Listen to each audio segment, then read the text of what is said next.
Next. Ano ba? Expression na ng paghinayang namin dahil ang office niyo po dito at yung programa namin sa SFM, Servisyong Katropa, ay may establish ng partnership na talaga na may referrals kami ng mga pasyente, dinadala dito ka Dr. Chris, tapos nirespondihan. Sayang naman yung umpisahan namin partnership na mag-approach yung office dito.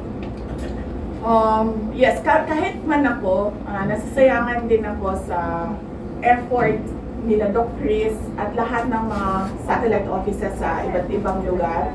Dahil hindi naman ito sila kasi mga politiko karamihan sa kanila, mga ano lang talaga, mga Pilipino na gusto lang talagang tumulong at magtrabaho at magserbisyo sa taong bayan. Nasasayangan din ako at saka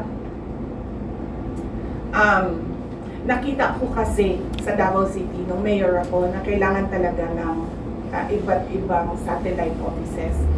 Actually, ang tawag namin sa Davao City, district offices. Divided into 11 districts ang Davao City. One district office per district. Political district, we call it. Nakikita ko kasi madami talagang mga tao na pag hindi malapit yung access nila sa government services, wala na rin sila talagang initiative na pumunta kung nasaan yung sentro. So, yes, nasasayangan din kami. Pero tingnan natin, sir, kung ano yung kalabasan na budget ng Office of the Vice President, and then we'll work around it and see what projects we still can do by January 2025. Next, from the Daily Guardian. Johnny from the Guardian, the Vice President. From the way things are, it's quite obvious that you are object of demolition and being distributed because of the 2028 elections. My question is, are you eyeing the presidency in 2020? Wala pa yan sa mga plano ko, ma'am. I was asked kung tatakbo ba ako sa 2028, and then I answered doon sa mga kasamahan natin sa media sa National Capital Region. December 2026 will be the best time to decide kung tatakbo sa 2028. There's a follow-up from the OVP media. Ang sabi po ni Deputy Speaker Suarez, bakit daw pare-parehas yung mga travel order na bakit pare-pareho na may travel order lahat ng mga officials ng OVP na sinusubpina on the day of the hearing? Ang accusation niya daw, merong malicious intent na issue ng travel order. That is not true. In-explain ko na kanina, no? Walang mali siya yan. Meron kaming OVP anniversary sa November, 89th anniversary sa November 15.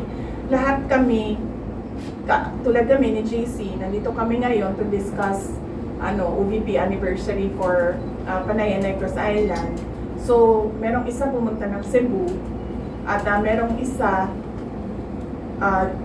his trip was not for a anniversary. Ang trip niya is to Caraga, preparing for possible typhoon sa December. Kasi usually Mindanao, December yung bagyo sa Mindanao.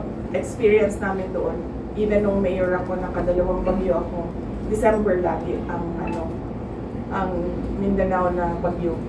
And then the other two, yes, Thanksgiving ang kanila, yung isa Bukidnon ang area. So, kahit ako man, wala din ako sa central office for after November 16 kasi tuloy-tuloy na yung mga Thanksgiving activities ng iba't ibang satellite offices. Busy ang Office of the Vice President ngayon kasi from our 89th anniversary, November 15, meron na kaming year-end celebration on November 29. So, pinasok namin lahat ng schedule between November 15 and November 29. And then, ang maiwan na lang for December are the Christmas gift giving doon sa Luzon sa NCR.